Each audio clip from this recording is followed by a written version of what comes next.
हमने आपसे सिर्फ एक बात की थी। हमने कहा कांग्रेस पार्टी की सरकार आएगी, आम आदमी की सरकार होगी, गरीबों की सरकार होगी, पिछड़ों की सरकार होगी, अल्पसंख्यकों की, मजदूरों की, किसानों की सरकार होगी। और जो भी हम करेंगे वो गरीब जनता के लिए करेंगे, पिछड़े लोगों के लिए करेंगे, कमजोर लोगों के लिए करेंगे। जो भी हमारे प्रोग्राम बनेंगे उनको विकास में शामिल करने के लिए बनेंगे। विपक्ष में एनडीए के लोग खड़े थे, उन्होंने भी एक नारा दिया था। उनका नारा इंडिया शाइनिंग, हिंदुस्तान चमक रहा है। जब पत्रकारों ने उनसे पूछा भैया नारा कहां से मिला, उन्होंने कहा एक रात मैं टीवी देख रहा था, इश्तिहार, सूट का एक इश्तिहार दिखा, उसके नीचे लिखा था इंडिया शाइनिंग। मैंने सोचा कितना अच्छा नारा है, इसका प्रयोग करना चाहिए। इनके नेता आपके बीच नहीं आए, कह दिया इंडिया शाइनिंग।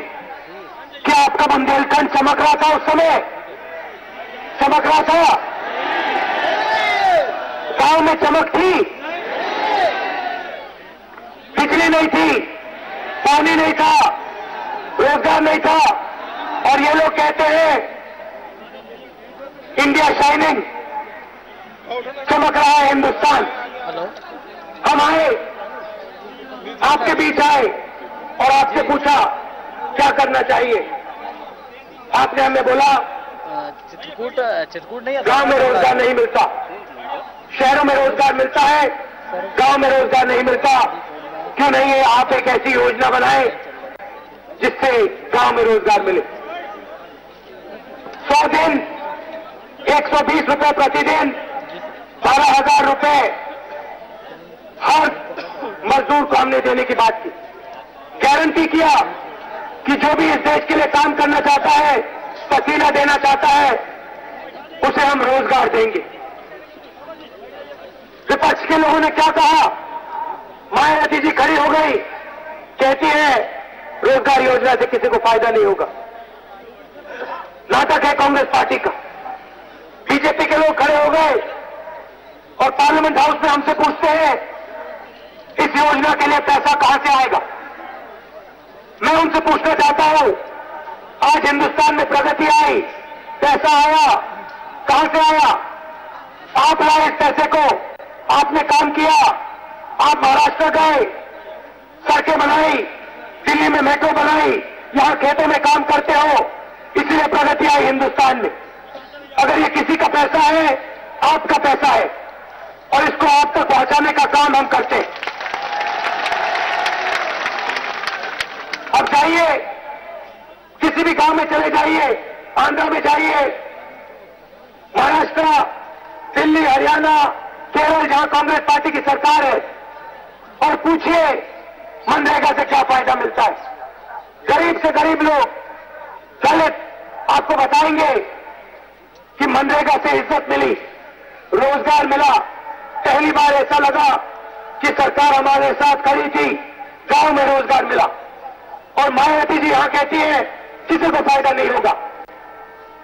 सच बात है, यूपी में किसी को फायदा नहीं हुआ, गरीबों को फायदा नहीं हुआ मनरेगा का, दलितों को मनरेगा से फायदा नहीं मिला, टीएसपी के कार्यकर्ताओं को मिला, उनके मंत्रियों को मिला, और जादू का हाथी है जो लखनऊ में बैठा है उसको मिला।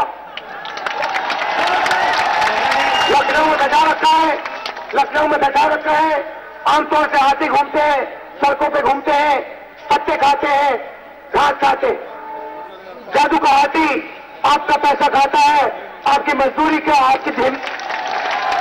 आपका पैसा खाता है। रोजगार योजना के बाद किसानों ने हमें कहा कि हमारे सामने बहुत मुश्किल है, बैंक के दरवाजे बंद है, कर्जा है। 60,000 करोड़ रुपए कर्जा माफ किया हमने हिंदुस्तान के किसानों का। आप खेतों में काम करते हो, पसीना देते हो, और जब हमने ये बात शुरू की वही सवाल उठे। मायावती जी खड़ी हो गई, कहती है नाटक है। 60,000 करोड़ रुपए का नाटक किया हमने, आपके लिए बैंक के दरवाजे खोले। किस प्रकार का नाटक है ये? फायदा पहुंचा आपको, मदद मिली, एनडीए के लोग खड़े हो गए, पूछते हैं पैसा कहां से आएगा। हमने दिखा दिया पैसा कहां से आएगा, पहुंचा दिया आप तक पैसा। फिर बुंदेलखंड में सूखा पड़ा था, कोई नहीं आया यहां पे। जीएसटी के कोई नेता नहीं आए, मिनिस्टर यहां के लगे हुए थे आपके पैसे को लूटने में, लगे हुए थे, आपसे चोरी कर रहे। हम आए, आपसे पूछा क्या करा जा सकता है, आपने हमें कहा यूपी की सरकार हमारी मदद नहीं कर रही, किसान रो रहे हैं, महिलाएं रो रही है, पलायन हो रही है, सूखा पड़ा हुआ है, आप कुछ करिए।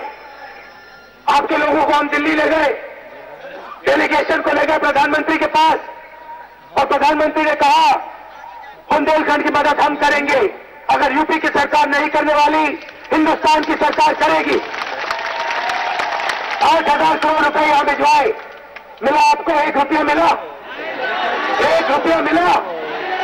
किसानों को मिला, मजदूरों को मिला, गरीबों को मिला, युवाओं को रोजगार मिला? पैसा खा गए वही मंत्री जो आज लखनऊ में बैठे हैं, आपका पैसा उठा के ले गए।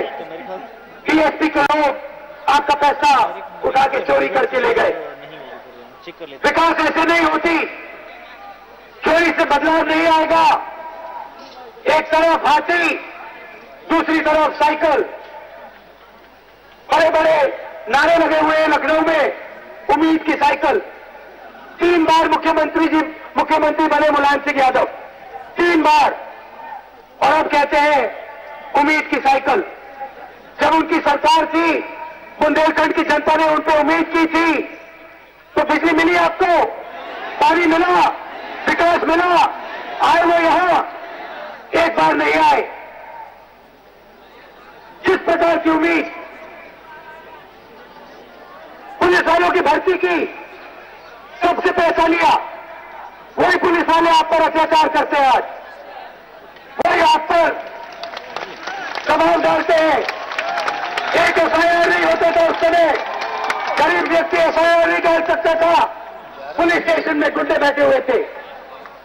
सिर्फ गुंडे उम्मीद कर रहे हैं कि समाजवादी पार्टी जीत जाए, यूपी की जनता नहीं उम्मीद कर रही। 2007 में आपने इनको भगाया था, मायावती जी पे भरोसा किया, अब उन्होंने आपका भरोसा तोड़ दिया। मुलायम सिंह यादव जी अब सत्याग्रह की बात करते हैं। सच्चर कमीशन किसने बैठाया? हमने बैठाया। पहली बार सच्चर ने कहा कि अल्पसंख्यक विकास से नहीं जुड़े, उनको जोड़ना है। करोड़ों रुपए भेजे हमने हर डिस्ट्रिक्ट के लिए, जहां अल्पसंख्यक मिला नहीं मिला, स्कॉलरशिप भेजी, लड़कों स्कॉलरशिप भेजी, मिली नहीं मिली। और फिर हमने आरक्षण की बात की, मायावती जी कहती है हमने लिख दी चिट्ठी, सरकार को चिट्ठी लिख दी। भाई आप मुख्यमंत्री है, चिट्ठी लिखने की क्या जरूरत, या कर दीजिए अगर आपको लगता है। नहीं किया। मुलायम सिंह यादव जी से प्रेस वाले ने पूछा आरक्षण के बारे में आप क्या सोचते हो, सन्नाटा, एक शब्द नहीं कहा उन्होंने। जब हमने किया, प्रधानमंत्री जी ने किया, तो कहते हैं कम किया। अरे भाई 3 बार आप मुख्यमंत्री थे, आपने क्यों नहीं किया? अगर आपको कम लग रहा है, अपने मैनिफेस्टो में लिख दीजिए कि हम ज्यादा करेंगे, मगर नहीं लिखेंगे और नहीं करने वाले। ये लोग आपके सामने आते हैं, चुनाव से पहले आते हैं, बड़े बड़े वायदे करते हैं,